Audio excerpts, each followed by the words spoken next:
اگه کسی نماز نخونه جهنمی میشه؟ جواب بله. قرآن میگه سوره مدثر جهنمی ها 4 تا نشانه دارن، اولیش نماز نخوندنه. حالا سوال دوم، میگن آقا اصلا یه آدمی هستش که همه کارهای خوب رو داره میکنه هم نماز نمیخونه، واقعا اگه خدا اینو بخواد بندازه جهنم عدل خدا کجا رفته؟ گوش کنید این جواب خوب دقت کنید.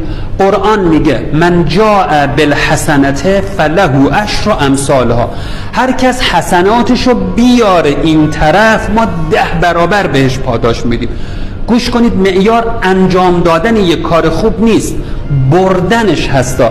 یه مثال بزنم، بانک میگه اگر کسی 1 میلیون تومان پول بیاره تو حساب بگذاره، تو بانک ما بگذاره، بعد از 6 ماه ما بهش 5 برابر وام میدیم.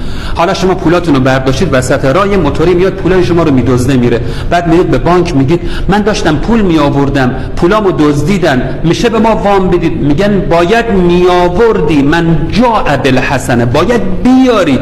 اینی که داشتید میآوردید وسط راه دزدیدن رو ولش کن. عزیزم نماز خاصیتش اینه که اینا رو با خودتون میتونید ببرید. چجوری؟ فرض کنید هر عمل خیری که انجام میدید یه دانه تسبیح بهتون بدن، بعد شما 20 تا 30 تا 100 تا 150 تا دانه تسبیح دارید، اینا رو دارید با خودتون میبرید. خب وقتی تعداد دانه ها زیاد میشه شیطان میبینه که اینا رو میخواین ببرید اونجا، میاد یه تنه بهتون میزنه، یه خطا میکنید نصف حسنات میریزه، باز جمع میکنید حسنات، باز تنه میزنه، اصلا نمیتونید چیزی رو ببرید. شما دانه تسبیح چند تا با خودتون میتونید اون طرف ببرید. اما اگر یه نخ تسبیح داشته باشید، هر تعدادی دانه که خواسته باشید توی این نخه میتونید بکنید. و ضمناً بعد حالا هر کی تنه هم بهتون بزنن این تسبیح که داناش دور نمیریزه. چرا؟ چون همه دانها حول این محور این نخ تسبیح هستن. عزیزم نماز نخ اون مهره ها هستش، نخ اون تسبیح هستش. همه کارهای خوبتون رو شما با این نماز میتونید اون طرف ببرید. یعنی اگر نماز نباشد نمیتونید ببرید. مثال دیگه فرض کنید آقا شما یک کشتی باربری دارید، میتونید صدها تن بار باش ببرید اون طرف آب، ولی اگر کشتی نباشد با بغلتون چند کیلو بار رو میتونید ببرید.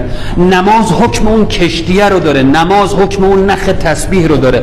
نماز مهمترین رکن زندگیمون هستش، نماز مهمترین رکن دینمون هستش، نماز ستون دینه.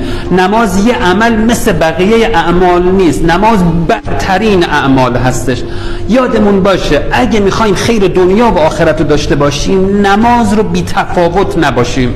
این فایل قشنگ رو برای دیگران هم ارسال کنید.